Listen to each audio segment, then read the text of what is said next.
காவேரி கன்சீவாக இருக்கிற விஷயம் விஜய்க்கு இப்போவாவது தெரிய வந்தது அப்படின்னு சொல்லி யாரெல்லாம் சந்தோஷப்படுறீங்களோ அவங்களாம் நம்ம வீடியோக்கு லைக் பண்ணிக்கோங்க. ஆமாங்க, நம்ம அந்த ஒரு விஷயத்தை தான் எதிர்பார்த்துக்கிட்டு இருந்தோம். காவேரி மட்டும் இந்த விஷயத்தை விஜய் கிட்ட சொன்னால் விஜய் இதுக்கப்புறம் என்ன விஷயம் பண்ணணுமோ அதை அவர் பண்ணிடுவார், இவங்க சும்மா இருந்தால் போதும் அப்படின்னு சொல்லி தான் நம்ம ஆசைப்பட்டோம். காவேரி இந்த விஷயத்தை சீக்கிரமே விஜய்கிட்ட சொல்லணும் அப்படின்னு சொல்லிட்டு. பட் காவேரியும் ட்ரை பண்ணாங்க. பட் அதுக்கான நேரம் அண்ட் சுச்சுவேஷன் எல்லாமே அவங்களுக்கு எதிராக இருந்தது அப்படின்றதுனால அவங்களால பெருசாக எந்த ஒரு விஷயமும் பண்ண முடியல, முக்கியமாக விஜய்கிட்ட சொல்ல முடியல. அதுதான் முக்கியமான விஷயம். அண்ட் இப்போது நாளுக்கு நாள் பார்த்தீங்கன்னா பிரச்சனைகள் பெரிய லெவலுக்கு போய்கிட்டு இருக்குது. பசுபதியாக இருக்கட்டும், ராகினியாக இருக்கட்டும், இவங்க 2 பேரும் சேர்ந்து விஜய்க்கு மேலும் ப்ரெஷர் கொடுத்துக்கிட்டே இருக்காங்க. அவரால் தாங்க முடியாத அளவுக்கு ப்ரெஷருக்கு தள்ளி விட்டுக்கிட்டு இருக்காங்க. இன்றைக்கி எபிசோட் நடந்த முக்கியமான விஷயம் என்ன அப்படின்னு பார்த்தீங்கன்னா, விஜய் காவேரி வீட்டுக்கு போய் காவேரிகிட்ட பேசி ஏதாவது ஒரு நல்ல முடிவு எடுக்கலாம் அப்படின்னு சொல்லி போவார். அங்கே பார்த்தீங்கன்னா சாரதா திட்டி அனுப்பிச்சிருவாங்க. கூட சேர்ந்து பாட்டி, குமரன் எல்லாருமே விஜய் தப்பாக தான் புரிஞ்சுக்கிட்டு இருக்காங்க. அண்ட் பசுபதி மீடியாக்காரங்களை கூப்பிட்டு முக்கியமான ஒரு விஷயம் சொல்ல போகிறேன் அப்படின்னு சொல்லிட்டு அவன் என்ன பண்ணிட்டான் அப்படின்னா, காவேரி கல்யாணம் கான்ட்ராக்ட் கல்யாணம், அது போக பணம் வாங்கிட்டு தான் அந்த பொண்ணு கல்யாணம் பண்ணிக்கிச்சு அப்படின்ற மாதிரி விஷயத்தை வேறு அவன் போட்டு உடச்சிட்டான். ஸோ இப்படியாக சிக்கல்கள் பல முடிச்சுகள் போய்கிட்டு இருக்குது. பார்க்கலாம் இதுக்கப்புறம் என்ன நடக்க போகுது அப்படின்னு சொல்லிட்டு. நாளைக்கு எபிசோடில் பார்த்தீங்கன்னா விஜய்க்கு என்ன பண்ணுறதுனே தெரில. வீட்டிலேருந்து எல்லாரும் துரத்தி விட்டுட்டாங்க. இதுக்கப்புறம் நீங்கள் நிற்காதப்பா, நீங்கள் நின்று அப்படின்னா அது சரிப்பட்டு வராது, நீ உன்னோட வீட்டுக்கு போ, அல்லது உன்னோட வேலையை பாரு, நீ எதுக்கு இங்கே நின்று உன்னோட டைமை வேஸ்ட் பண்ணிக்கிற அப்படின்ற மாதிரி சொல்லி எல்லாரும் விஜய் துரத்தி விட்டுட்டாங்க. விஜய் நொந்து போய் போகிறாரு. என்னடா அது, ஏன்னா அவர் காவேரியை பார்க்க தான் வந்தார். பட் கடைசி வரைக்கும் அவரால் காவேரியை பார்க்க முடியல. காவேரியை பார்க்க முடியாமல் என்ன பண்ணுறாரு அப்படின்னா அங்கேருந்து அவர் கிளம்புறாரு. அவருக்கு இப்போ என்ன பண்ணுறதுன்னு தெரில. காவேரியை பார்த்து எப்படியாவது உண்மையை பேசணும், நம்மளை சுற்றி என்ன நடக்குது, இந்த பிரச்சனையை நம்ம 2 பேரும் சேர்ந்து எப்படி சமாளிக்கணும் அப்படின்னு சொல்லி பேசினா தானே அந்த பிரச்சனைக்கு தீர்வு வரும். பேசாமல் இவங்க 2 பேத்துக்குள்ளே பிரச்சனை இருந்தாங்க அப்படின்னா இவர் ஒரு மூலையில் இருக்காரு, காவேரி ஒரு மூலையில் இருக்கிறாங்க. இப்படியாக்க ஆளுக்கு ஒரு மூலையில் இருந்தாங்க அப்படின்னா எப்படி அந்த பிரச்சனைக்கு சொல்யூஷன் கிடைக்கும்? சொல்யூஷன் கிடைக்கிறதுக்கான வாய்ப்பே இல்லை அப்படின்னு தான் சொல்லி ஆகணும். ஸோ சொல்யூஷனுக்காக ஒரு விஷயத்தை பண்ணுறாங்க அப்படின்னா முதல்ல அவங்க 2 பேரும் பேசணும். அதற்கான டைமை நம்ம உருவாக்கிக்கிறலாம் அப்படின்னு சொல்லிட்டு தான் அதை தான் விஜயும் ஆசைப்படுறாரு. ஸோ 2 பேரும் பேசலாம் அப்படின்னு சொல்லி முயற்சி பண்ணி காவேரி வண்டியில் போய்கிட்டு இருக்கும்போது விஜய் காவேரியை பார்க்குறாரு. காவேரியை பார்த்து காவேரி அப்படின்னு சொல்லி கூப்பிட காவேரி முதல்ல கவனிக்கலை. அதுக்கப்புறம் விஜய் சார் தான் கூப்பிட்றாரு அப்படின்னு சொல்லிட்டு டக்குன்னு ஒரு ஓரமாக நிப்பாட்டுறாங்க. சொல்லுங்கள் விஜய் அப்படின்ற மாதிரி கேட்கும்போது, காவேரி நடக்கிற பிரச்சனைக்கும் எனக்கும் எந்த சம்மந்தமும் கிடையாது, இது யாரோ வேணுக்குமே பண்ணுறாங்க. ஏன் யாரோன்னு சொல்லணும், அந்த பசுபதி ராகினி இவங்க 2 பேரும் சேர்ந்து தான் இந்த மாதிரி விஷயங்கள் பண்ணுறாங்க. அழகாக தான் போய்கிட்டு இருந்தது காவேரி. நான் நம்பிராஜன், அதாவது வெண்ணிலாவோட மாமாவை கூட்டு நான் பேசிட்டேன். அவரும் ஓகே சொல்லிட்டார் வெண்ணிலாவை கூட்டு போக. ஆனால் அதுக்குள்ளே இவங்க என்ன பண்ணிட்டாங்க அப்படின்னா அவரை பார்த்து பேசி ஒருவேளை இவளுக்கு உடம்பு மறுபடியும் சரியாகலை அப்படின்னா நீங்கள் என்ன பண்ண போகிறீங்க அப்படின்னு சொல்லி அவங்க அவரோட மனசை குழப்பி ஒட்டுமொத்தமாக எனக்கு எதிராக திருப்பிட்டாங்க. சரி, அதோடு அவங்க முடிச்சுக்கிட்டாங்க அப்படின்னா பிரச்சனை கிடையாது. இப்போ அடுத்து என்ன வேலை பார்த்துருக்காங்க அப்படின்னா மீடியா கிட்ட போய் இப்படி ஒரு பொருளையே கிளப்பி விட்டுருக்காங்க. ஸோ இது எல்லாமே நமக்கு எதிராக மாறிடுச்சு, எதுவுமே எனக்கு தெரிஞ்சு நடக்கலை அப்படின்ற மாதிரி இவர் சொல்ல காவேரி சொல்கிறாங்க, எனக்கு தெரியும் சார், நீங்கள் முடிஞ்ச அளவுக்கு உங்களால் என்ன விஷயங்கள் பண்ண முடியுமோ பண்ணீங்க. பட் எல்லாமே நம்ம கை மீறி போகுது அப்படின்னா நம்ம என்ன பண்ண முடியும், நம்ம வேடிக்கை தானே பார்க்க முடியும் அப்படின்ற மாதிரி சொல்ல விஜய், காவேரி நீ என்கிட்ட வந்துரு காவேரி, நான் உன்னை நல்லா பார்த்துக்கிறேன், நீ குடும்பத்தை பற்றி யோசிக்காத, நீ என் கூட வந்தால் மட்டும் போதும், மிச்ச விஷயங்கள் என்ன பண்ணணுமோ அதை நான் பண்ணிக்கிறேன், நீ என் கூட இல்லாதது மட்டும்தான் இப்போ எனக்கு பிரச்சனையாக பார்க்கப்படுது, நீ என் கூட இருந்த அப்படின்னா இந்த பிரச்சனை எப்படி சமாளிக்கணும், என்ன பண்ணணும் அப்படின்றத நான் யோசித்து முடிவெடுத்து நான் என்ன விஷயம் வேணாலும் பண்ணிடுவேன் காவேரி, நீ மட்டும் என் கூட வா காவேரி அப்படின்ற மாதிரி ரொம்ப ஃபோர்ஸ் பண்ணி கூப்பிட்றாரு. பட் காவேரி கொஞ்சம் கூட அசைஞ்சு கொடுக்க மாட்டேங்கிறாங்க. இல்லை விஜய், இது சரிப்பட்டு வராது, நான் எங்கள் அம்மா கிட்ட சொல்லணும், நிறையா பர்மிஷன் வாங்கணும், ஸோ நிறையா சிக்கல் இருக்குது விஜய், ஸோ நான் இந்த விஷயத்தை பண்ணுறதுக்கு பதில் நீங்கள் ஏதாவது ஒரு நல்ல முடிவு அடுத்து உங்கள் மனசுக்கு எது சரின்னு படுதோ நீங்கள் அந்த விஷயத்தை செய்யுங்க அப்படின்ற மாதிரி காவேரி விஜய்கிட்ட சொல்ல, விஜய் காவேரி எனக்கு நீ வேணும் அப்படின்னு சொல்லி நான் முடிவெடுத்துட்டேன், இந்த முடிவில் எந்த மாற்றமும் கிடையாது, நான் மீடியா கிட்ட என்ன சொன்னேன் அப்படின்றது உனக்கே நல்லா தெரியும், இந்த ஜென்மத்தில் எனக்கு கல்யாணம் நடந்தது அப்படின்னா அது உன் கூட தான், நீ தான் என்னோட மனைவி அப்படின்னு சொல்லிட்டு நான் பப்ளிக்காகவே அனௌன்ஸ் பண்ணிட்டேன், இதுக்கு மேலே என்ன பண்ண சொல்கிறேன், இவ்வளோ தான் என்னால் பண்ண முடியும் காவேரி, இதுக்கு மேலே என்கிட்ட சொல்கிறதுக்கும் செய்கிறதுக்கும் எதுவுமே கிடையாது அப்படின்ற மாதிரி சொல்லி விஜய் காவேரிக்கு எவ்வளோ முயற்சி பண்ணுறாரு சொல்லி புரிய வைக்க. பட் காவேரி அவங்க எடுத்த ஸ்டாண்டில் சரியாக இருக்காங்க. சார், இந்த பிரச்சனையை நீங்கள் முடிச்சுட்டு வாங்க, என்னைக்காக இருந்தாலும் நான் உங்களுக்காக காத்திருப்பேன், அது வரைக்கும் நான் உங்களை டிஸ்டர்ப் பண்ண மாட்டேன், நீங்கள் என்னை தொந்தரவு பண்ணாதீங்க, இந்த பிரச்சனைக்கு முழுக்க நானும் ஏதோ ஒரு வகையில் சம்மந்தப்பட்டிருக்கேன், பட் வெண்ணிலா பிரச்சனை நீங்கள் முடிச்சுட்டு நீங்கள் தாராளமாக வரலாம், நான் உங்களுக்காக காத்திருப்பேன் அப்படின்ற மாதிரி சொல்ல, காவேரி நீ கூட இருந்தால் தான் காவேரி வெண்ணிலா பிரச்சனை முடியும், நீ கூட இருக்கிற அப்படின்ற ஒரு தைரியத்தில் தான் நான் வெண்ணிலா கூட ஃபைட் பண்ண முடியும், நீ கூட இல்லை அப்படின்னா என்னால் எதுவுமே பண்ண முடியாது காவேரி, நீ என் பக்கத்தில் இருக்கணும் அப்படின்ற மாதிரி விஜய் சொல்ல. பட் காவேரி கொஞ்சம் கூட வளைஞ்சு கொடுக்க மாட்டேங்கிறாங்க. கேட்குறாங்க. இல்லை விஜய், இது சரிப்பட்டு வராது, நான் சொல்கிறது நீங்கள் செய்யுங்க அப்படின்ற மாதிரி சொல்லிட்டு காவேரி கொஞ்சம் போகலாம் அப்படின்னு முயற்சி பண்ணும்போது திடீர்னு காவேரிக்கு வந்து மயக்கம் வந்துடுது. மயங்கி அந்த இடத்துல கீழே விழுந்துடுறாங்க. கீழே விழுந்தோடனே பார்த்தீங்கன்னா விஜய் வந்து துடிச்சிட்டு போயிட்டாரு. என்னாச்சு ஏதாச்சு? ஏன்னா இப்போ காவேரியோட முகம் வந்து சரி கிடையாது. ரொம்ப வந்து ஒரு சேடாக இருக்கிறாங்க, டென்ஷனாக இருக்காங்க, ப்ரெஷர் இருக்குது. இந்த எல்லா சுச்சுவேஷனும் சேர்ந்து ஏதோ தப்பான முடிவு எடுத்துட்டாங்களோ காவேரி அப்படின்ற ஒரு பயம் வந்து விஜய்க்கு வந்துருச்சு. உடனே விஜய் என்ன பண்ணுறாரு அப்படின்னா, காவேரி என்னாச்சுன்னு பார்க்குறாரு. தனி தொழிச்சு பார்க்குறாரு. காவேரி வந்து எந்திரிக்கிற மாதிரி தெரியல. ஸோ என்ன ஏது அப்படின்றது அவருக்கு தெரியல. உடனே பயந்துட்டார். ஓகே, நம்ம இப்போ ஆஸ்பத்திரி கூட்டு போவோம், அதான் கரெக்டாக இருக்கும் அப்படின்னு சொல்லிட்டு காவேரியை தன்னோட வண்டியில் தூக்கிட்டு போய் வச்சு உடனே ஆஸ்பத்திரிக்கு அங்கேருந்து கிளம்பிட்டாரு. காவேரி, உனக்கு என்ன காவேரி ஆச்சு? யாருக்காவது ஃபோன் பண்ணி சொல்லலாமா, இல்லை முதல்ல போய் என்னாச்சு அப்படின்னு சொல்லி பார்த்துட்டு சொல்லலாமா அப்படின்னு சொல்லிட்டு அவரோட மனசுக்குள்ளே அவ்வளோ கன்ஃபியூஷன் போகுது. பட் காவேரிக்கு எந்த ஒரு தப்பும் நடந்திருக்காது அப்படின்ற மாதிரி தான் அவர் நினைக்கிறார். அவர் மனசை பொறுத்த வரைக்கும் அப்படி தான் நினைக்குது. இப்போ பக்கத்தில் ஒரு ஹாஸ்பிட்டலுக்கு வந்துருக்காங்க. காவேரியை கூட்டு போய் அட்மிட் பண்ணுறாரு. மேம், நாங்கள் அந்த மாதிரி பேசிக்கிட்டு இருந்தோம், சடனாக வந்து மயக்கம் போட்டு விழுந்துட்டாங்க, என்ன ஏதுன்னு எனக்கு தெரியல, பார்த்து நீங்கள் ஹெல்ப் பண்ணுங்க அப்படின்ற மாதிரி சொல்லிட்டு அவர் வந்து வெளியே வெயிட் பண்ணுறாரு. சரி சார், நீங்கள் கொஞ்சம் வெளியே வெயிட் பண்ணுங்கள், நாங்கள் என்னன்றதை செக் பண்ணிட்டு சொல்கிறோம் அப்படின்னு சொல்லிட்டு காவேரியை உள்ளே கூட்டு போயிட்டாங்க. இப்போ விஜய் வெயிட் பண்ணிக்கிட்டு இருக்காரு. இது யாருக்காவது ஃபோன் பண்ணி சொன்னோம் அப்படின்னா இவங்க வந்து வேறு மாதிரி தப்பாக ஏதாவது யோசிச்சிருவாங்களோ, தப்பாக ஏதாவது நினச்சிக்கிடுவாங்களோ, ஒருவேளை காவேரி வந்து விஷங்கிச சாப்பிட்டுட்டா அப்படின்ற மாதிரி அவங்க ஃபீல் பண்ணிடுவாங்களோ அப்படின்னு சொல்லிட்டு விஜய் வந்து அந்த விஷயத்தை யாருக்கிட்டையுமே சொல்லாமல் வெயிட் பண்ணிக்கிட்டு இருக்காரு. முதல்ல டாக்டர் என்ன சொல்கிறாங்க அப்படின்னு சொல்லி பார்ப்போம் அப்படின்னு சொல்லிட்டு ஸோ கொஞ்ச நேரம் காவேரியை வந்து பெட்டில் வச்சுருக்காங்க. காவேரி வந்து ட்ரீட்மெண்ட் போய்கிட்டு இருக்குது. டாக்டர் செக் பண்ணி பார்க்குறாங்க. அப்போ தான் அவங்களுக்கு ஒரு விஷயம் தெரியுது, காவேரி வந்து கன்சீவாக இருக்கிறாங்க அப்படின்ற விஷயம் தெரியுது. அப்போது விஜய்கிட்ட போய் கேட்குறாங்க, சார் யார் சார் நீங்கள், இந்த பொண்ணுக்கு நீங்கள் என்ன வேணும் அப்படின்ற மாதிரி சொல்ல, நான் தான் மேம் அந்த பொண்ணோட ஹஸ்பண்ட் அப்படின்ற மாதிரி சொல்ல, ஓ பார்த்துருங்க சார், டிவிலலாம் இப்போ உங்கள் நியூஸ் தானே ரொம்ப பரபரப்பாக போகுது, எல்லாம் ஓகே சார், நீங்கள் இந்த பொண்ணை கல்யாணம் பண்ணிட்டீங்க, அது வரைக்கும் ரொம்ப சந்தோஷம். ஆனால் இப்படியா பண்ணுவீங்க, கன்சீவாக இருக்கிற பொண்ணு சாப்பாடு கூட கொடுக்காம இப்படி தான் நீங்கள் பண்ணுவீங்களா அப்படின்ற மாதிரி சொல்ல அவருக்கு செம்ம ஷாக். என்னது, கன்சீவாக இருக்கிறாங்களா அப்படின்ற மாதிரி சொல்ல, ஏன் சார் உங்களுக்கு தெரியாதா, உங்கள் ஒய்ஃப் அப்படின்னு சொல்கிறீங்க, அவங்க கன்சீவாக இருக்கிறாங்களா இல்லையான்னு கூட தெரியாதுன்னு சொல்கிறீங்க அப்படின்ற மாதிரி சொல்ல, இல்லை மேடம் சத்தியமாக எனக்கு தெரியாது, அவன் என்கிட்ட சொல்லவே இல்லை அப்படின்ற மாதிரி சொல்ல, அது போக நடந்த விஷயங்கள் சொல்கிறாரு. இல்லை மேம், ஒரு சில பிரச்சனைகளால ரெண்டு பேரும் சின்ன கேப்பில் தான் இருக்கிறோம், ரெண்டு பேத்துக்கும் இடையில ஒரு சின்ன கேப் இருக்குது, அவ்வளோதான், மற்றபடி எங்களை ரெண்டு பேத்துக்குள்ளே வேறு எந்த பிரச்சனையும் கிடையாது அப்படின்ற மாதிரி சொல்ல, சரி சார் ஓகே, அவங்க இப்போ கன்சீவாக இருக்கிறாங்க, அவங்கள கூட்டு போய் ட்ரீட்மெண்ட் கொடுங்க, அவங்கள நல்லபடியாக பார்த்துக்கோங்க அப்படின்ற மாதிரி சொல்ல விஜய் கண் கலங்கிட்டாரு. ஏன்னா விஜய் வந்து காவேரியை தன்னோட மனைவி ஆக்கிக்கிட்டேன், காவேரி தான் என்னோட மனைவி, அவள் தான் என்னோட உலகம் அப்படின்னு சொல்கிறதுக்கு அவருக்கு ஏதாவது ஒரு பிடிப்பு வேணும், அவங்க வந்து கன்சீவாக இருக்கணும், சம்திங் ஏதோ ஒரு பிடிப்பு இருக்கணும், இவங்க ரெண்டு பேரும் கணவன் மனைவி அப்படின்றத நிரூபிக்கிறதுக்கு ஒரு நல்ல ஆதாரம் அப்படின்னு கேட்டிங்கன்னா ஒன்றுமே கிடையாது. ஒரு மேரேஜ், அந்த தாலி, இதை வச்சு அவங்களால முடியாது நிரூபிக்கிறதுக்காக. பட் இப்போ குழந்தை அப்படின்ற ஒரு விஷயம் ஃபார்ம் ஆகிருக்குது, அவங்க குழந்தை பெற்றிருக்காங்க அப்படிங்கும்போது ரெண்டு பேருக்குள்ளே எந்த அளவுக்கு ரிலேஷன்ஷிப் இருந்திருக்கு அப்படின்றத யாராலையும் புரிஞ்சுக்க முடியும். ஸோ யாராலும் பார்த்தீங்கன்னா கண்டிப்பாக வந்து ஏற்றுக்குருவாங்க, ஓகே இவங்க ரெண்டு பேரும் கணவன் மனைவியாக வாழ்ந்திருக்காங்க. ஏன்னா அங்கே வெண்ணிலா வந்து அந்த குற்றச்சாட்டை தானே வச்சாங்க, இவங்க ரெண்டு பேரும் கணவன் மனைவியே கிடையாது, ஊருக்காக நடிச்சுக்கிட்டு இருக்காங்க, அந்த பொண்ணு வந்து தான் என்னை காப்பாற்றி கூட்டு வந்து என்னை விஜய் சேர்த்து வைக்கணும் அப்படின்னு சொல்லி அவங்க முயற்சி பண்ணாங்க, ஆனால் விஜய் தான் வந்து அந்த பொண்ணு தான் என்னோட மனைவி அப்படின்ற மாதிரி சொல்லிட்டு சுற்றிக்கிட்டு இருக்காரு அப்படின்னு தானே சொல்லியிருந்தாங்க. ஆனால் இப்போ இந்த நிமிஷத்துல இருந்து காவேரியை விஜயும் காவேரியை ரொம்ப முழுசாக ஏற்றுக்கிட்டாங்க அப்படின்னு தான் சொல்லியாகணும். இதுக்கப்புறம் தாங்க கதை திருப்புமுனையே மாறப்போகுது அப்படின்னு சொல்லலாம். இந்த விஷயம் விஜய்க்கு தெரிஞ்சிச்சுன்னா என்ன பண்ணுவார், ஸோ குடும்பத்தையே வந்து அப்படியே ஆட்டங்காண வச்சுருவார் அப்படின்னு சொல்லலாம். ஏன்னா சாரதா கிட்ட வந்து பிடிக்காத விஷயம் என்ன அப்படின்னு பார்த்தீங்கன்னா, விஜய் அவங்க இப்போ வரைக்கும் புரிஞ்சுக்கிடலை, அவங்க கொஞ்சமாவது விஜயை புரிஞ்சுக்கிறதுக்கு முயற்சி கூட பண்ணலை, அதுதான் பிரச்சனை. அவங்க கொஞ்சமாவது விஜயை புரிஞ்சுக்கிறதுக்காக ஏதாவது ஒரு சின்னதாக ஏதாவது ஒரு முயற்சி பண்ணியிருந்தாங்கன்னா கூட நல்லா இருக்கும். ஆனால் அந்த மாதிரி எதுவுமே சாரதா பண்ணலை, அதுதான் இங்கே பெரிய பிரச்சனையாக மாறப்போகுது. அண்ட் விஜய் வந்து இப்போ உரிமை எடுத்துக்கிடுவார். ஏன்னா இவ்வளோ நாள் வரைக்கும் உரிமை அப்படின்றதுக்காக எந்த ஒரு விஷயமும் இல்லை. ஆனால் இப்போது காவேரி வந்து அவரோட குழந்தைய வயிற்றில் சுமக்கிறாங்க அப்படிங்கும்போது இந்த இடத்துல யாராலையும் தடுக்கவே முடியாது அப்படின்ற ஒரு இடத்துக்கு நகர்ந்துட்டாங்க ரெண்டு பேரும். இதுக்கப்புறம் யார் வந்து சொன்னாலும் சரி, இந்த உலகமே வந்து தடுத்தாலும் சரி, அவங்க ரெண்டு பேரும் கணவன் மனைவி அப்படின்ற விஷயத்த யாராலையும் இந்த ஜென்மத்தில் மாற்ற முடியாது அப்படின்றது தாங்க நிதர்சனமான உண்மை. ஸோ இந்த மாதிரி ஒரு சம்பவம் நடக்கணும் அப்படின்னு சொல்லி தான் நம்ம எதிர்பார்த்துக்கிட்டு இருந்தோம். எப்படா இந்த விஷயம் நடக்கும், எப்படா காவேரி போய் விஜய்கிட்ட சொல்லுவாங்க, விஜய்கிட்ட சொன்னால் எல்லா பிரச்சனையும் முடிஞ்சிடும்ல, விஜய் வந்து மிச்ச பிரச்சனையை பார்த்துக்குருவார்ல, இதை தானே நம்ம எல்லாரும் எதிர்பார்த்துக்கிட்டு இருந்தோம். ஏன் காவேரி சொல்ல மாட்டேங்கிறீங்க, தயவு செஞ்சு முதல்ல விஜய்கிட்ட சொல்லுங்கள். ஸோ இப்போ சொல்லிட்டாங்க, அந்த விஷயத்தை வந்து விஜய்கிட்ட இப்போ சொல்லிட்டாங்க. இதுக்கப்புறம் விஜய் என்ன பண்ண போகிறாரு அண்ட் முக்கியமாக என்ன முடிவு எடுக்க போகிறாரு, அதுதான் இங்கே முக்கியமான விஷயம். ஏன்னா இவர் எடுக்க போகிற முடிவு 2 பேரோட லைஃப்பையுமே மாற்றணும், அப்படி ஒரு முடிவாக இருக்கணும். அவரோட லைஃப்பை மட்டும் மாற்றுற மாதிரி கிடையாது, 2 பேரோட லைஃப்பையும் மாற்றணும். அவர் மட்டும் மாறணும் அப்படின்ற அவசியமே கிடையாது. 2 பேரோட லைஃப்பை மாறணும், 2 பேருமே இதுக்கப்புறம் சந்தோஷமாக இருக்கணும் அப்படின்றது நம்மளோட ஆசை.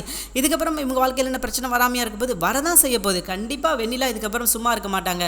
அவங்க பங்குக்கு ஏதாவது தொந்தரவு கொடுத்துக்கிட்டே தான் இருப்பாங்க. ஏன்னா தொந்தரவு கொடுக்கணும் அப்படின்ற ஒரு கேரக்டர் தான் அவங்க அப்படின்றதுனால அவங்க இதுக்கப்புறம் தொந்தரவு கொடுத்துக்கிட்டே தான் இருப்பாங்க. ஸோ அவங்களோட எண்ணம், அவங்களோட நோக்கம் வந்து அது ஒரு பக்கம் நடந்துக்கிட்டே தான் இருக்குன்னு வச்சுக்கோங்களேன். அது வந்து முடிவில்லை அப்படின்னு தான் சொல்லியாகணும். ஏன் அப்படின்னு கேட்டிங்கன்னா, அவங்களோட முக்கியமான நோக்கம் விஜய் காவேரி இவங்க 2 பேரும் சேரக்கூடாது, விஜய் தன்னை தான் கல்யாணம் பண்ணணும், விஜய் தன்னை தான் விரும்புகிறாரு.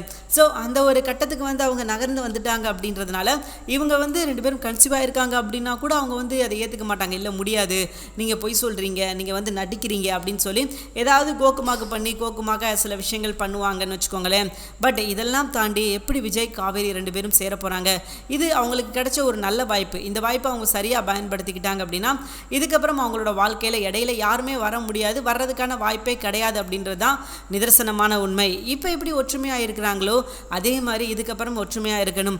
அண்ட் இப்போது வெண்ணிலா அடுத்து என்ன பண்ண போகிறாங்க? ஏன்னா வெண்ணிலா வந்து விஜய் தான் அப்படின்னு சொல்லி விஜய் தான் முழுசாக நம்பியிருந்தாங்க. பட் விஜய் அவங்களோட லைஃப்பில் இல்லை அப்படின்னு தெரிஞ்சிச்சு. காவேரிக்கு குழந்தை கொடுக்குற அளவுக்கு போயிட்டார் அப்படின்னா இதுக்கப்புறமா அவங்க ஒதுங்கி போயிடணும். அதுதான் அவங்களுக்கு அழகு. ஓகே, இவ்வளோ தூரத்துக்கு நடந்துருச்சா, நீங்கள் 2 பேரும் இவ்வளோ தூரத்துக்கு சேர்ந்து வாழ்ந்துட்டீங்களா, ஓகே இதுக்கப்புறம் நான் உங்கள் விஷயத்தில் தலையிடுறது அவ்வளோ சரியாக இருக்காது, நான் வந்து கலந்துக்கிறேன், நீங்கள் பாட்டுக்கு சந்தோஷமாக இருங்க அப்படின்னு சொல்லிட்டு போயிட்டாங்க அப்படின்னா அவங்க மனசு உண்மையிலே பாராட்டலாம். ஓகேம்மா, நல்ல விஷயம் பண்ண, நல்லது தானே. ஏன்னா அவங்களுக்கும் பிரச்சனை இல்லாமல் இவங்களுக்கும் பிரச்சனை இல்லாமல் அவங்களோட வேலையை பார்த்துட்டு கிளம்பிட்டாங்க அப்படிங்கும்போது உண்மையிலே அது நல்ல விஷயம். ஸோ ஆனால் அதை அவங்க செய்வாங்களா அப்படி, அதுதான் இங்கே கேள்விக்குறி. அது அவங்க செய்வாங்க அப்படின்ற நம்பிக்கை சுத்தமாக யாருக்குமே கிடையாது. ஏன் அப்படின்னா அவங்க ரொம்ப உறுதியாக இருக்கிறாங்க. விஜய் வந்து என்ன தான் கல்யாணம் பண்ணிக்கிறணும், என்னோட தான் வாழணும் அப்படின்ற மாதிரி அவங்க ரொம்ப ஸ்ட்ராங்காக இருக்காங்க. அப்படிங்கும்போது நம்மளால் எதுவுமே பண்ண முடியாது. ஓகே, காவேரி வந்து என்ன தான் முயற்சி பண்ணாலும் கடைசியில் இதெல்லாம் நடக்குமா, இதெல்லாம் சரிப்பட்டு வருமா அப்படின்னு கேட்டிங்கன்னா கண்டிப்பாக அவங்க ஒத்துக்க மாட்டாங்க. அது எப்படி விஜய் வந்து காவேரியை காதலிக்கலாம், காதலியை விரும்பலாம், ஸோ காவேரியெல்லாம் சேரக்கூடாது, விஜய் என்ன தான் கல்யாணம் பண்ணிக்கணும் அப்படின்னு சொல்லிட்டு நிச்சயமாக அடுத்தடுத்து பஞ்சாயத்து எதையாவது ஒன்று இழுத்துக்கிட்டே தான் இருப்பாங்க. அண்ட் இந்த பஞ்சாயத்தெல்லாம் எப்படி சமாளித்து நம்ம விஜய் மேலே வரப்போகிறார் அப்படின்றது தாங்க இதுக்கப்புறம் கான்செப்ட். ஸோ இப்போ வரைக்கும் பார்த்தீங்கன்னா பிரச்சனையே இல்லாமல் கரெக்டான ஒரு பாதையை நோக்கி தான் போய்கிட்டு இருக்குன்னு வச்சுக்கோங்களேன். ஆனால் இங்கே என்ன சிக்கல் அப்படின்னு பார்த்தீங்கன்னா முடிவு தான். ஸோ அதை தான் நம்ம எதிர்பார்க்குறோம். சீக்கிரமே சட்டுப்புட்டுன்னு இதுதான் விஷயம், இதுதான் மேட்ரு அப்படின்றத விஜயும் சரி காவேரியும் சரி 2 பேரும் சொல்லிட்டாங்கன்னா நல்லாயிருக்கும். ஆனால் 2 பேருமே சொல்ல மாட்டேங்கிறாங்க, 2 பேருமே மறைக்கிறாங்க. 2 பேருமே வந்து அதை வந்து ஓகே இதை போய் யார்கிட்ட சொல்ல. அண்ட் இப்போ வந்து விஷயத்தை வந்து விஜய் வந்து வெளியே சொல்லிட்டார் அப்படின்னா ரொம்ப சந்தோஷம். அண்ட் காவேரி சொல்லிட்டு இல்லை சார் இப்போதைக்கு நம்ம இந்த விஷயத்த சொல்ல வேணாம் விஜய், நம்ம கொஞ்ச நாள் போட்டு எடுத்துருவோம் அப்படின்ற மாதிரி சொல்லி ஏதாவது கோக்குமாக்கா வேலை பார்த்தாங்கன்னு வச்சுக்கோங்களேன், அவ்வளோதாங்க சுத்தமாக இதுக்கப்புறம் மறுபடியும். ஏன்னா கன்சீவாக இருக்கிறாங்கன்ற விஷயம் விஜய்க்கு தெரிஞ்சு விஜயாலையும் எதுவும் பண்ண முடியாது, அவங்களால எதுவும் பண்ண முடியாது. அப்படிங்கும்போது பாருங்களேன், சொல்கிறதுக்கு ஒரு விஷயம் கூட கிடையாது, எல்லாமே சிக்கலில் போய் முடிஞ்சிடும். யாருமே எதிர்பார்க்காத ஒரு சிக்கலாக அது மாறிடும். டோட்டலாகவே இவங்க லைஃப் வந்து கேள்விக்குறியாயிரும். நம்ம அதை தான் ஆசைப்படுறோம், இவங்க 2 பேரும் சேர்ந்து வாழணும் அப்படின்னு சொல்லி ஆசைப்படுறோம். ஆனால் நடக்கிற விஷயங்கள்லாம் பார்த்தா இவங்களோட லைஃப் கேள்விக்குறியாயிரும் போல் இவங்களே ஆக்கிடுவாங்க. அவங்க அதுவாக ஆகாது ஆகணும் அப்படின்ற அவசியமே கிடையாது, இவங்களே ஆக்கிடுவாங்க அப்படின்ற மாதிரி தான் தெரியுது. அண்ட் காவேரி இப்பயும் வந்து என்ன சொல்கிறாங்க அப்படின்னா விஜய் கிட்ட, சார் இப்போதைக்கு நம்ம வெளியே சொல்ல வேணாம், இப்போதைக்கு சொல்லலாம் அப்படின்னா அப்புறம் எப்போதாமா சொல்ல போகிறீங்க, குழந்தை நடக்க ஆரம்பித்ததுக்கப்புறமா அல்லது தவள ஆரம்பித்ததுக்கப்புறமா அப்படின்ற மாதிரி தான் நம்ம கேட்குறதா இருக்குது. ஸோ இதெல்லாம் விட்டுட்டு காவேரி உண்மையை சொல்கிறதுக்கு வந்து அவங்க வந்து தைரியப்படுத்திக்கிட்டு முதல்ல உண்மையை சொல்லணும். ஏன்னா இது வந்து அவ்வளோ பெரிய தப்பான விஷயம் கிடையாது. 2 பேரும் உண்மையாகவே விரும்பி உண்மையாகவே வாழ்ந்துக்கிட்டு இருக்காங்க அப்படின்றது எல்லாருக்கும் தெரிய வரணும். அப்போ தான் 2 பேர்த்து இதுக்கப்புறம் பிரிக்கணும், இவங்க வாழ்க்கையில் நம்ம இடையில நுழையணும் அப்படின்னு சொல்லிட்டு வெண்ணிலாவாக இருந்தாலும் சரி யாராக இருந்தாலும் சரி யோசிக்கவே மாட்டாங்க. இவங்க இந்த விஷயத்தை மறைச்சிட்டு இல்லை யாருக்கிட்டே சொல்லக்கூடாது அப்படின்னு சொல்லி நினச்சாங்க அப்படின்னா கண்டிப்பாக யாராக இருந்தாலும் அடுத்து வந்து ரைட்டு வாழ்க்கையில் லைட்டாக விளையாடி பார்ப்போம் அப்படின்னு சொல்லிட்டு விளையாட ஆரம்பிச்சிருவாங்க. அதே மாதிரி அங்கிட்டு ராகினிக்கு மட்டும் இப்படி ஒரு சம்பவம் நடந்தது தெரிஞ்சிச்சோ அவ்வளோதாங்க காலி. ராகினி வந்து என்ன நினச்சிக்கிட்டு இருக்காங்க அப்படின்னா இப்போ வரைக்கும் வந்து விஜய் அண்ட் காவேரி 2 பேரும் சேர்ந்து வாழலை, அதனால நம்ம ஈஸியாக பிரிச்சிடலாம் அப்படின்ற மாதிரி தப்பு கணக்கு போட்டுக்கிட்டு இருக்காங்க. பட் அவங்க 2 பேரும் சேர்ந்து வாழ்ந்து ஒரு குழந்தைய பெற்றுக்க போகிறாங்க அப்படின்னு சொல்லி தெரிஞ்சிச்சு அப்படின்னா முடிஞ்சிச்சு, அவ்வளோதான், சோழியை முடிச்சு விட்டீங்க போங்க அப்படின்ற மாதிரி அவங்க இதுக்கப்புறம் அவங்க ஆட்டையே காலி அப்படின்னு சொல்லலாம். இதுக்கப்புறம் அவங்களால எந்த ஒரு விஷயமும் பண்ண முடியாது. அண்ட் காவேரியை வந்து வீழ்த்தணும், காவேரியை வந்து இந்த வீட்டை விட்டு துரத்தணும் அப்படின்னு சொல்லி அவங்க நினைக்கிறதுல எந்த லாஜிக்கும் கிடையாது. அண்ட் நினைக்கவும் முடியாது. அவங்க நினச்சாலும் அதுக்கப்புறம் நடக்காது அப்படின்றது தான் நிதர்சனமான உண்மை.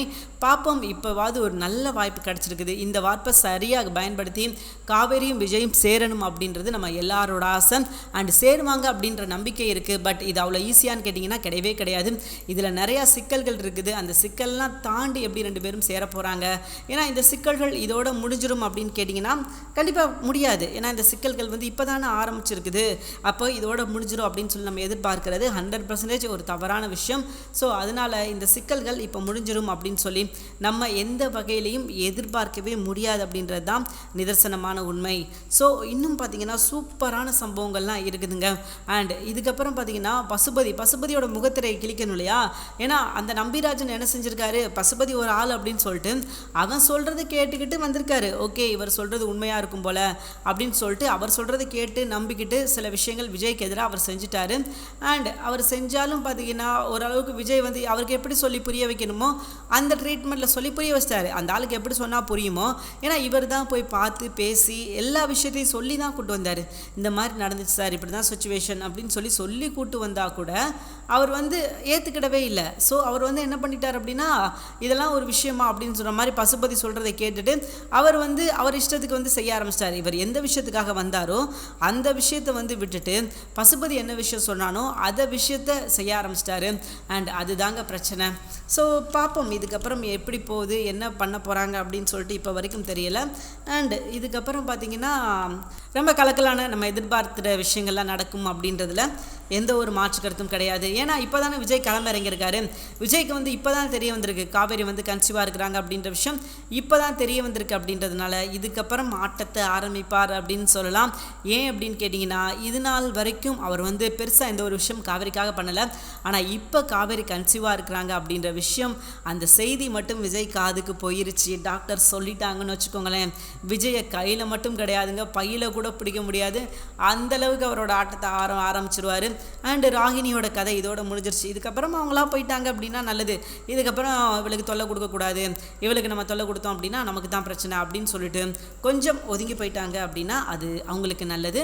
அண்ட் இதுக்கப்புறம் விஜய்கிட்டையும் சரி காவேரிக்கிட்டையும் சரி மோதுறது அவங்களுக்கு எந்த வகையிலும் சரியாக இருக்காது. ஏன்னா அவங்க இதுக்கப்புறம் மோதணும் அப்படின்னு நினச்சாலும் முடியாது. அதுதான் அவங்க பிரச்சனையமோ. இதுக்கப்புறம் அவங்க என்ன தான் மோதணும், காவேரியை விஜய் பிரிக்கணும் அப்படின்னு சொல்லிட்டு ஏதாவது கங்கணம் கட்டிட்டு வந்தாங்கனாலும் கண்டிப்பாக வாய்ப்பே கிடையாது. அது நடக்காது அப்படின்றது தான் நிதர்சனமான உண்மை. அண்ட் இனி ஒவ்வொரு எபிசோடும் பார்த்திங்கன்னா தரமாக இருக்க போகுது அப்படின்றதுல எந்த ஒரு மாற்று கருத்தும் கிடையாது. ஏன்னா இப்போ வரைக்கும் எபிசோட் நல்லா தான் போய்கிட்டு இருக்குது. அண்ட் நம்ம எதிர்பார்க்குற விஷயங்கள் நடக்குதா அப்படிங்கிறீங்கன்னா கிடையாது. ரொம்ப ரொம்ப பயங்கர ஸ்லோவாக போகுது. நம்ம நிறையா விஷயங்கள் எதிர்பார்க்குறோம் இதெல்லாம் நடக்குமா அப்படின்னு சொல்லிட்டு. ஆனால் அதெல்லாம் எதுவுமே இப்போ வரைக்கும் நடக்கலை. நம்ம எதிர்பார்க்காத விஷயங்கள் தான் நடந்துக்கிட்டு இருக்குது. ஸோ கொஞ்சம் மாற்றி நடக்கணும் அப்படின்றது நம்மளோட ஆசை. பட் அது நடக்குமா நடக்காதா அப்படின்ற மாதிரி தான் போய்கிட்டு இருக்குது. நடந்துச்சுன்னா நல்லா இருக்கும் அப்படின்னு சொல்லி நம்ம நினைக்கிறோம். அண்ட் நடக்கலை அப்படின்னா கொஞ்சம் வேஸ்ட்டு தான். ஏன்னா நமக்கே போர் அடிக்க ஆரம்பிச்சிடும். நம்ம வந்து ரெண்டு பேரும் சேரணும் அப்படின்னு சொல்லி ஆசைப்படுறோம். அதுவும் நடக்கலை அப்படின்னு வச்சுக்கோங்களேன், கண்டிப்பாக நமக்கே வந்து போர் அடிக்க ஆரம்பிச்சிடும். என்னடா அது, நாங்கள் நினைக்கிற விஷயங்கள் எதுவுமே நடக்க மாட்டேங்குது, அப்புறம் என்னடா நாங்கள் இதை பார்த்துக்கிட்டு பண்ணிக்கிட்டு. ஸோ அந்த மாதிரி ஒரு மைண்ட் செட்டுக்கு நம்ம எல்லாருமே வந்துடுவோம் அப்படின்றது நம்ம எல்லாருக்குமே தெரியும். ஸோ அதனால கொஞ்சம் நம்ம எதிர்பார்க்க விஷயங்கள் நடந்துச்சு அப்படின்னா சூப்பராக இருக்கும். அண்ட் இதுக்கப்புறமாவது காவேரி உண்மையை சொல்லணும், ஆமாம் விஜய் நான் கன்சீவாக இருக்கிறேன் அப்படின்னு சொல்லிட்டு ரெண்டு பேரும் சேர்ந்து சண்டை போடணும். ரெண்டு பேரும் சேர்ந்து சண்டை போடலை அப்படின்னு வச்சுக்கோங்களேன், கண்டிப்பாக வாழ்க்கையில் மட்டும் கிடையாது, இதில் மட்டும் கிடையாது, எதுலேயுமே ஜெயிக்க முடியாது. கடைசி வரைக்கும் யாரை எதிர்த்து யார் போராடுறாங்க, யாரை எதிர்த்து யார் சண்டை போடுறாங்க, எதுக்காக இவங்க ரெண்டு பேரும் சண்டை போடுறாங்க அப்படின்றது இவங்களுக்கே தெரியாமல் போயிடும். ஏன்னா இவங்களுக்குள்ள ஒற்றுமை இல்லை அப்படின்னா இடையில ராகினி மாதிரி ஆட்கள் வந்து வேலையை பார்க்க ஆரம்பிச்சிருவாங்க. ஏன்னா இவங்க ரெண்டு பேரும் ஒற்றுமையாக இருந்தாங்க அப்படின்னா ஒருத்தர் கம்யூனிகேஷன் கரெக்டாக இருந்தது அப்படின்னா ராகினி அப்படின்ற ஒரு கேரக்டர் இவங்க இடையிலேயே வந்திருக்காது. அதுக்கான வாய்ப்பே இல்லாமல் போயிருந்திருக்கும். இவங்க கிட்ட சரியான கம்யூனிகேஷன் இல்லை, சரியான தொடர்பு இல்லை அப்படிங்கும்போது தான் ராகினி அப்படின்ற ஒரு கேரக்டர் வந்து ஒட்டுமொத்த கதையுமே ஆட்டி படைக்குது அப்படின்னு சொல்லலாம். ஒட்டுமொத்த கதையுமே மாற்றி விட்டுருச்சு அப்படின்னு சொல்லலாம். ஏன்னா ராகினி ஒரு கேரக்டர் கிட்ட இவங்க ரெண்டு பேரும் ஒற்றுமையாக இருக்கிறாங்க அப்படின்ற விஷயம் மட்டும் தெரிஞ்சிச்சு அப்படின்னா நல்லா இருந்திருக்கும். அவங்களால எதுவுமே பண்ணியிருந்திருக்க முடியாது. அவங்களும் முயற்சி பண்ணி பார்த்துருப்பாங்க, ரெண்டு பேரும் ஒற்றுமையாக இருக்காங்கடா நம்மளால் எதுவுமே பண்ண முடியாது அப்படின்னு சொல்லிட்டு ஒதுங்கி போயிருப்பாங்க. ஆனால் அது நடக்கலை. அந்த ஒற்றுமை இவங்க 2 பேர்கிட்ட இல்லை. ஸோ அதுதான் இங்கே அவங்க வந்து சரியாக அந்த வாய்ப்பை பயன்படுத்திக்கிறதுக்கான ஒரு சரியான இடமா இருந்தது எது அப்படின்னு பார்த்தீங்கன்னா, இவங்க 2 பேருக்கு இடையில இல்லை ஒற்றுமை இல்லாதது மட்டும்தான் இந்த வாய்ப்பை சரியாக பயன்படுத்திக்கிற மாதிரி இருந்தது. ஸோ அதை தான் அவங்களும் பயன்படுத்திக்கிட்டாங்க. அதை வச்சு தான் விஜய் அண்ட் காவேரி 2 பேரும் இவ்வளோ நாள் வரைக்கும் பிரித்து வச்சாங்க அப்படின்னா அதுக்கு மெயின் ரீசன் இதுதான். இவங்க மட்டும் சரியாக ஒற்றுமையாக இருந்திருந்தாங்க அப்படின்னா கண்டிப்பாக யாராலையும் அவங்க 2 பேர்த்த பிரிச்சிருக்கவே முடியாது. இவங்க என்ன தான் முயற்சி பண்ணாலும் இவங்க நினைக்கிற விஷயம் நடக்காமையே போயிருந்திருக்கும். அண்ட் காவேரி விஜய் 2 பேரும் எப்பயும் போல் ஒற்றுமையாக இருந்திருப்பாங்க. அண்ட் இவங்க வந்து ஒற்றுமையாக இல்லை அப்படின்றத ராகினி இடையில வந்ததுக்கு அப்புறமா கூட நம்ம தெரிஞ்சுக்கலாம். ஏன்னா இவங்களுக்குள்ள கம்யூனிகேஷன் அப்படின்னு பார்த்தீங்கன்னா ரொம்பலாம் இருக்காது. ரொம்ப ஷார்ட் டைம் கம்யூனிகேஷன் தான் இருக்கும். என்னன்னா என்ன அப்படின்ற மாதிரி தான் பேசிட்டு போய்கிட்டு இருப்பாங்க. பட் 2 பேரும் ஒருத்தர் நல்லாவே விரும்பினாங்க. ஆனாலும் அதை யாருக்கிட்டையும் சொல்லலை. அவங்கக்கிட்டேயும் சொல்லலை. யாருக்கிட்டையும் போய் எதுக்கு சொல்லிட்டு அவங்ககிட்டே சொல்லியிருந்தா கூட நல்லா இருந்திருக்கும். பட் அவங்ககிட்டே சொல்லலை. அப்படிங்கும்போது நம்ம என்ன பண்ண முடியும்? நம்மளால் ஒன்றுமே பண்ண முடியாது. கடைசி வரைக்கும் நம்மளும் கூட சேர்ந்து வேடிக்கை பார்க்குற மாதிரி தான் இருக்கும். சரி, நீங்கள் என்ன தான் பண்ண போகிறீங்க பண்ணுங்க, நாங்களும் வேடிக்கை பார்த்துக்கிட்டு இருக்கோம் அப்படின்ற மாதிரி தான் நம்ம பார்க்க வேண்டியதாக இருக்குது. இதுக்கப்புறம் அந்த மாதிரி ஒரு எபிசோடை நம்ம திரும்ப பார்க்கக்கூடாது. இதுக்கப்புறமா 2 பேரும் சேர்ந்து ஒற்றுமையாக அவங்களுக்கு வர்ற பிரச்சனையை வந்து சமாளித்தாங்க அப்படின்னா நல்லாயிருக்கும். மறுபடியும் வந்து விஜய் நீங்கள் ஒரு பக்கம் இருங்க. ஏன்னா காவேரி இப்போ வரைக்கும் அப்படி தான் சொல்கிறாங்க. இந்த பிரச்சனையை வந்து நீங்கள் முடிச்சுட்டு வாங்க விஜய், அதுக்கப்புறம் பார்த்துக்கலாம். முதல்ல இந்த பிரச்சனையை முடிச்சுட்டு வந்து என்கிட்ட பேசுங்க விஜய். இதை தான் அவங்க ரிப்பீட்டடாக சொல்கிறாங்க. இதை ஏன் அவங்க அப்படி சொல்கிறாங்க அப்படின்றது இப்போ வரைக்கும் நமக்கு தெரியல. ஏன்னா விஜய் வந்து காவேரிக்காக தான் எல்லா விஷயம் பண்ணிக்கிட்டு இருக்காரு. எல்லாமே காவேரிக்காக தான் பண்ணுறாரு. அப்படிங்கும்போது ஏன் வந்து காவேரி விஜயை புரிஞ்சிக்க மாட்டேங்கிறாங்க? விஜய் பக்கம் நம்ம இருந்தோம் அப்படின்னா விஜய் தான் நான் கல்யாணம் பண்ணிக்க போகிறேன் அப்படின்னு சொல்லிட்டு மீடியா கிட்ட சொன்னோம் அப்படின்னா கண்டிப்பாக யாரும் வந்து எதுவும் கேட்க போகிறது கிடையாது. ஓகே, நீங்கள் வந்து லவ் பண்ணுறீங்களா, கல்யாணம் பண்ண போறீங்களா, கல்யாணம் பண்ணிட்டீங்களா, அவங்க 2 பேரும் கல்யாணம் பண்ணிச்சா, 2 பேருக்கும் குழந்தை இருக்குதா, ஸோ இந்த பிரச்சனை முடிஞ்சு போச்சு, பிரச்சனை ஓவர். இதுக்கப்புறம் பிரச்சனை அப்படின்றது அந்த இடத்துல வர்றதுக்கான வாய்ப்பே கிடையாது. ஆனால் இவங்க சொல்லாமலேயே இருந்து தான் இந்த வந்து பிரச்சனையை மேலும் வளர்த்துக்கிட்டே இருக்காங்க. இவங்க சொல்லிட்டாங்க அப்படின்னா இந்த பிரச்சனை இதோட முடிஞ்சிடும் அப்படின்றதுல எந்த ஒரு மாற்று கருத்தும் கிடையாது.